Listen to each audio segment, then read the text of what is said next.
My name is Dr. Kathy Altman. I'm a board-certified obstetrician-gynecologist with almost 33 years of experience, and I've completed over 500 abortions.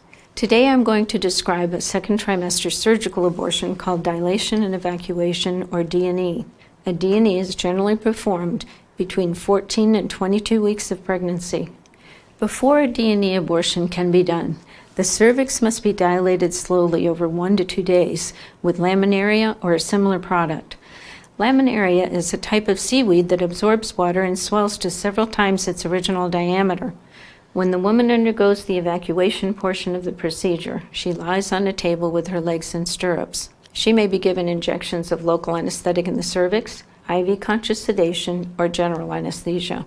The abortionist uses a speculum to open the vagina and uses an instrument to stabilize the cervix. Metal dilators may be used to further open the cervix if needed.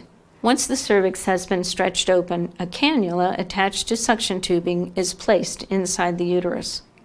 The suction machine is then turned on and the amniotic fluid surrounding the fetus is suctioned out. The fetus is too large to fit through the cannula, so he or she must be removed in pieces with a clamp such as this Sofer clamp.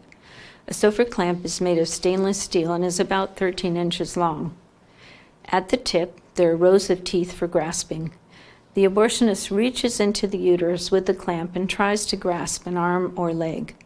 Once the abortionist has a firm grip, she pulls forcefully in order to remove the limb. Piece by piece, the abortionist removes the arms and legs, followed by the head or the body, including the torso and pelvis, along with the intestines, the heart, and the lungs. The placenta is also removed.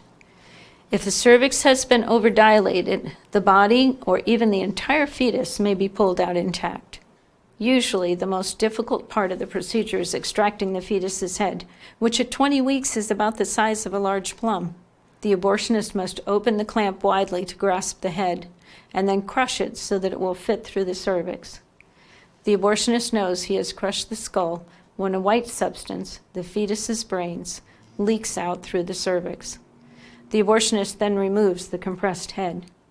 Any remaining limbs, organs, bone fragments, or pieces of placenta not removed with the forceps are removed by scraping the uterine lining with a large curette or by reinserting the suction cannula. The abortionist then reassembles the fetal parts to make sure that there is nothing left inside the uterus, which could cause infection or bleeding.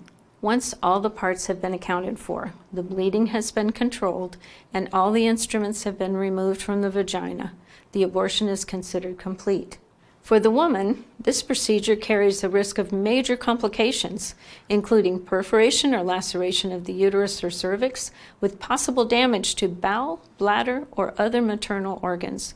Infection and hemorrhage can also occur, which can lead to death. Future pregnancies are also at an increased risk for loss or premature delivery due to abortion-related physical trauma and injury to the cervix. As I mentioned at the beginning, I used to perform abortions. At the time, I truly believed I was helping women. After the birth of my daughter, however, I realized that abortion doesn't just end a pregnancy, it kills an innocent human being.